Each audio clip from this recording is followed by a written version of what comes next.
Good evening, all my South Orange Mayport listeners, and all those other listeners in the towns of Millburn, Livingston, Irvington, West Orange, East Orange, Orange, and Newark.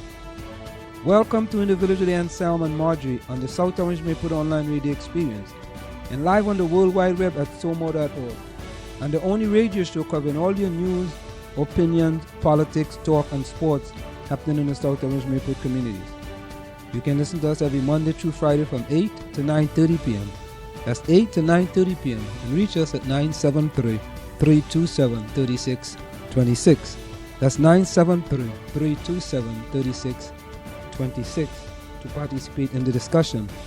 We have an interesting program lined up for you this evening, and I look forward to your participation in the discussion.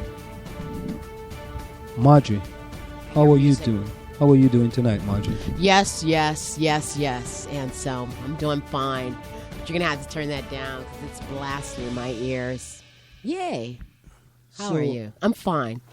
So what did you do? How was the weekend? I don't know, but I missed the Arts Festival in Maplewood Village. I heard it was just lovely, and it was a beautiful day yesterday. Oh, okay. And you missed the festival. Yeah, I missed the festival. How about you? Well, I didn't do much this weekend. As usual, I guess. I thought you were a busy man. Yeah. Well. I referee also. Okay. I referee soccer games. So on Sunday I had about 3 games. So you're the guy who's talking about the yellow card and all that. Yeah, the stuff. yellow card and the red card and no green card. Okay. But those are the players who need them. Nope. Just kidding. Oh my God! You see. Can you believe that, ladies and gentlemen? She's already discriminating against people from the Caribbean. It's not discrimination. It's just an observation. The players need green cards. Well, you got yellow cards. You might as well have some green cards too, right? No, there's yellow and red. There's no green. Oh. Anyway, so I understand that you were in Detroit. You were in Detroit, Michigan. I drove right? through Detroit. Yes, I was in Michigan. What is the nickname for Detroit, Michigan? It used to be the Motor City, but now it's not many motors happening there right now. So what is it now, the Bicycle City or something? Do you understand why it was called the Motor City? Yeah, because of General Motors. And Ford. And they build a lot of cars, yeah. Well, it's just like the Bicycle City. But I have seen more people on bikes in Detroit than I do here. So. Oh, you have seen more people on bikes. Yes. But I don't talk about my exciting or unexciting weekend. Did I tell you about the one-man protest that I did on last Thursday? No. I didn't tell you that? But I think I told the audience. Anyway, the Prime Minister of Trinidad and Tobago was in the United States of America. I think she's still here until tomorrow. Because, they have the UN conference going on, right? Right. So she was there and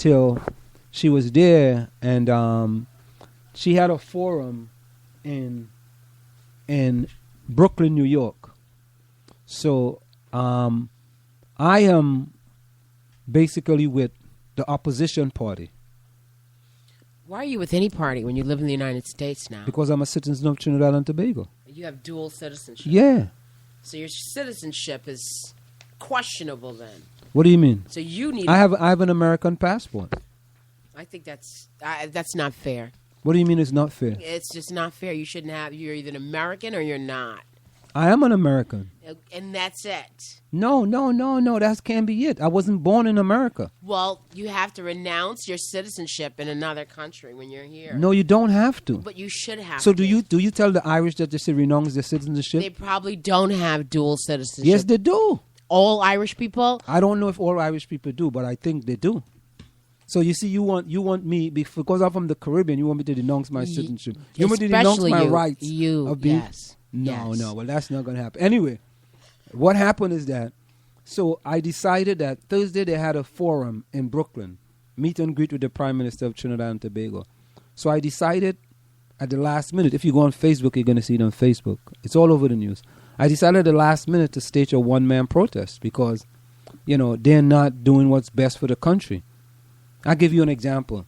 They spent $400 million TT dollars, which is about 60-something million US dollars on this program called a live sport program, and not one kid benefited due to corruption.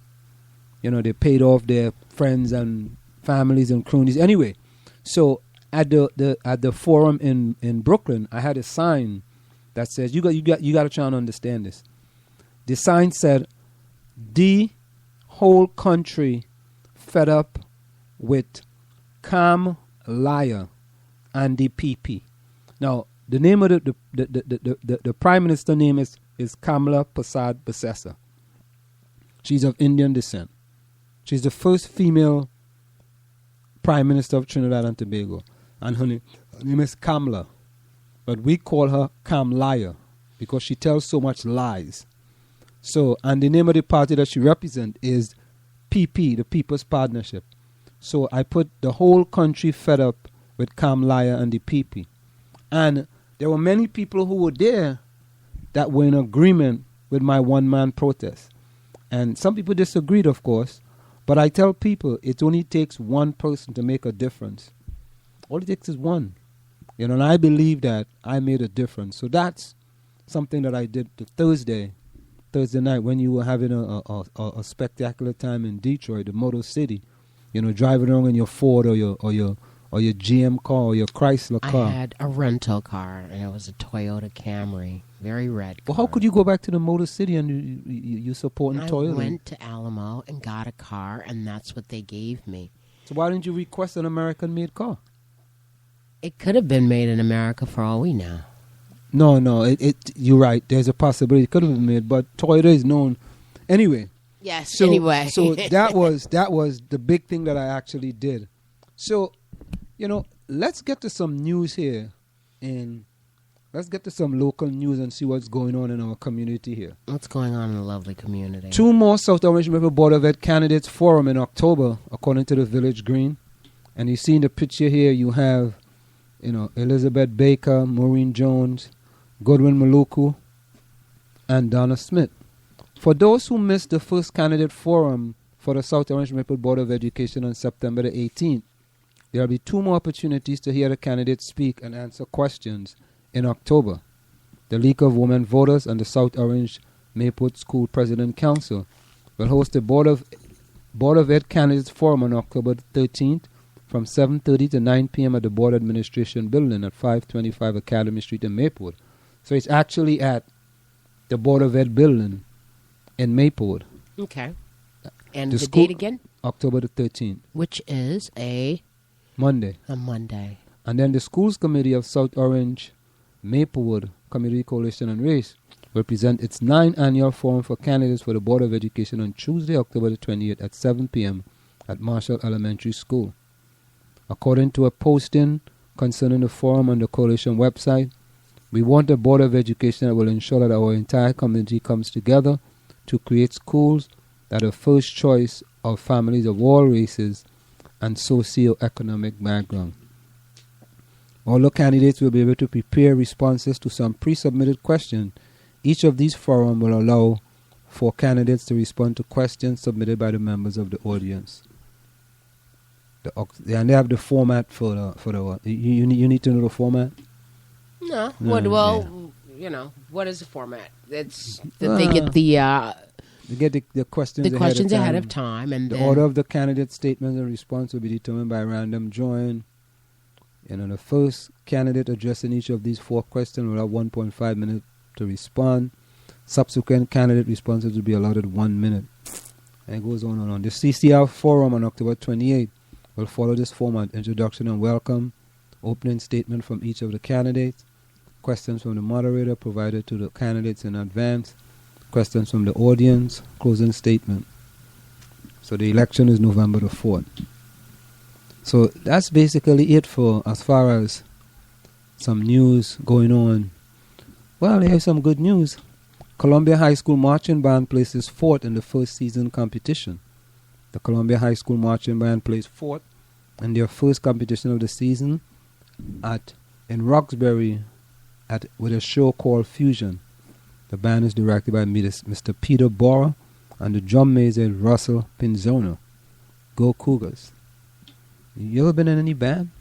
No, I play no instrument. I have I play no instrument. I play no sports. I've just been, Did you hear about product of an inferior education. Did you hear about this Yale Street flasher? There's some flasher in some park in Maplewood about on September the 17th. A flasher? Yeah, a flasher. What's it say? On September the 17th, about 10:20 p.m., Maplewood police received a call from a resident of Yale Street. The resident reported that a male was seen in the caller's rear yards with his genitals exposed. Upon being observed, the suspect fled the area. The only description of the suspect is that he's dark-skinned black male. What's a dark-skinned black male? Help me with that.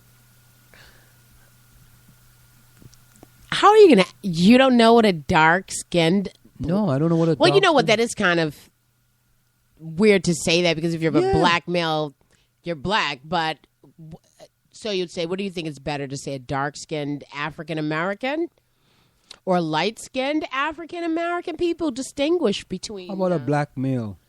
About 5 Well, I think they want to, give you as close to a description as possible. Okay. So you're going to go and look for a dark-skinned black male. I don't want to find this guy, to be honest. With a slightly Maybe I'll find him in another way, just by somebody showing their genitals in public. Oh my God! The only description, the views expressed by Marjorie. This is the person, so obviously, go ahead. Okay, the only description of the suspect is that he's dark-skinned black male, about 5 feet 8 inches tall, with a slightly muscular build, wearing light jeans and a red belt. I thought he had exposed him; his genitals exposed. He was wearing jeans. And a red belt. Whoever was looking was really looking. Yeah, officers. That guy's got on a red belt. Yeah, officers responded to the area and conducted an extensive yard-to-yard search. However, they weren't able to locate his suspects. Are you? Oh my God!